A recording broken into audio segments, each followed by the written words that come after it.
Welcome to the Tastoria Grape School, where we taste the most popular and famous grape varieties in the world. And we now have the very great pleasure of tasting the esoteric Riesling with the ubiquitous Syrah or Shiraz, I guess. Yeah, Riesling. Well, Riesling, there's so much to say about Riesling. Go and buy as much Riesling as you can, drink it and go, yeah. Because Riesling is the most interesting grape variety. It makes sweet wine, it makes dry wine, it makes sparkling wine. You can make it as ice wine. But it's probably the least understood and appreciated, isn't it? Partly the reason for that is because of, well, this bottle's a bit of a giveaway. In Germany, Riesling is king, and most German wines are called things like Oktober Riesling Johannesburg, ja, ist ein good wine, made from the winemaker Moschli ist Wein, really great.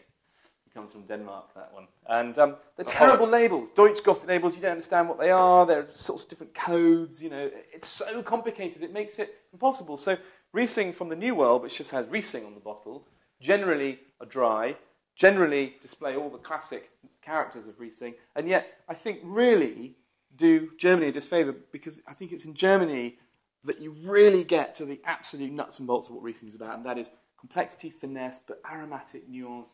They're so perfumed, they're so complex, they can age forever.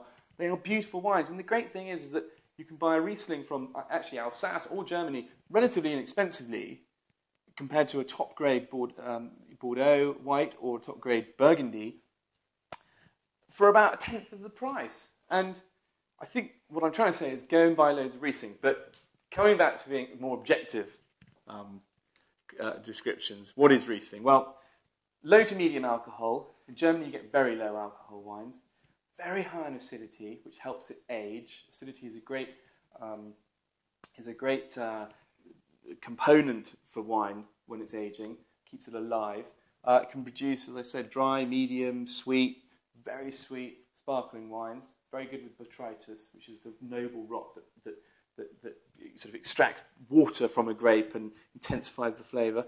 You can also make ice wine from Riesling, which is when you leave it to freeze on the vine. Most extraordinary thing. And it can grow, it's not it can grow anywhere, but it responds very well to where it is grown. So, for example, in the schist slate soils of the Mosel, you get these light, delicate, minerally wines. And then when you go down to the Clare Valley in Australia, you tend to get slightly more forward, limey, petrol-y nosed wines that are probably a little bit more big, statuesque, but always, always aromatic and delicious. So we've got two Rieslings, very contrasting, similar styles of bottle, neither from Germany. This one is from New Zealand, comes from Waipara, and this one here is from the Western Australia. So I think we should probably try this one first. It's lower in alcohol. Yeah.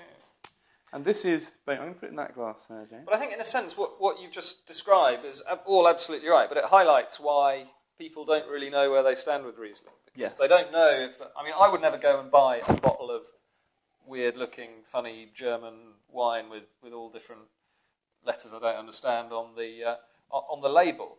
But I think where the New World has really come into its own is to simplify it. Australia has got a very good following for bone-dry Riesling, which we've got here. Yep. And we have copped out with choosing the sweeter style from New Zealand. It is Spätlese level of sugar and alcohol. Spätlese is a German term which is used to grade the amount of sweetness there is in a grape variety when it comes to picking. And we go into that at another school. But Spätlese generally means there's 30 to 80 grams of residual sugar. So it's what you'd call medium.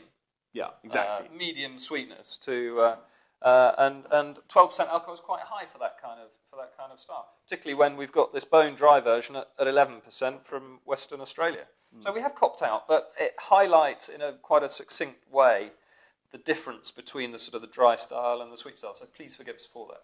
Well, so here we've got 11% alcohol, very varietal, aromatic, minerally. On the palate, acidity isn't citrus and piercing, it's more the sort of chalky, textured acidity that Riesling can give so well.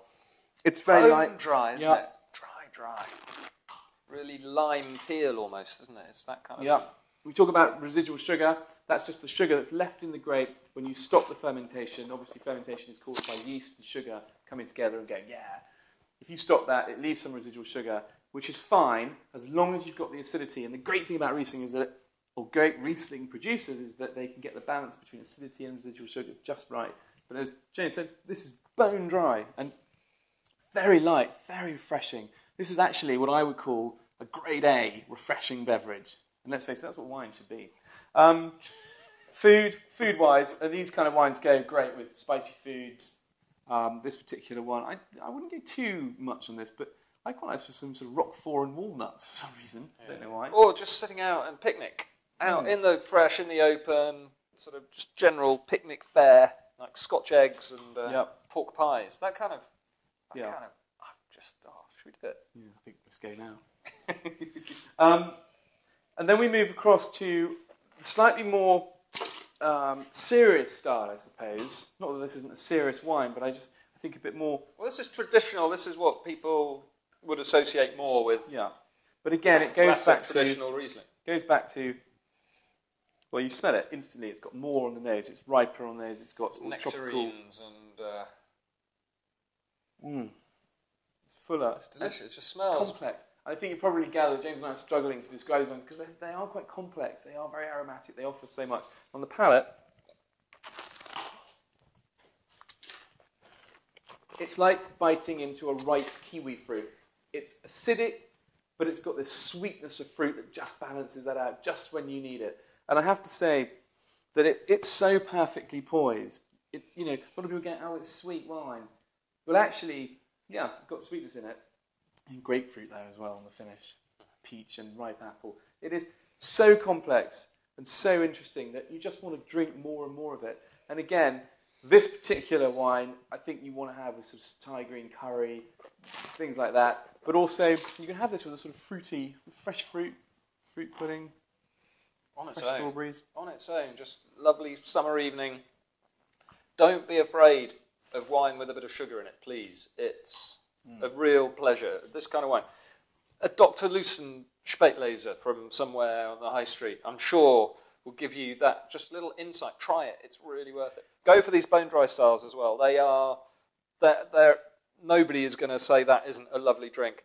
This, try it. You might like it. I think you'll definitely like it. And instead of it becoming a sort of naughty pleasure, you should tell your friends about it too. Go to your local high street store. Go and ask the people behind the desk. They'll want a Riesling. They'll talk as passionately about it as we are. They will give you what you want, and you will then find that over this summer and over all the summers of your life, you'll be drinking one of the great white wine secrets. They are amazing. But go to your independent wine merchant as well. He will have the passion. He or she will have the passion.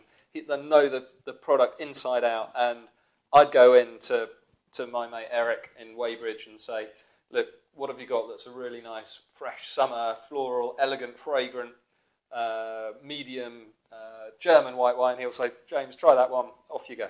Yeah. So other reasons for Riesling? Well, Austria, very much the home. You get slightly higher alcohol in Austria. They're more driven wines, if you like, less delicate, more structured wines. Alsace, more alcohol in Alsace, big, richer. They age forever and they have very sort of strange flavours, but when they're young, they're beautiful.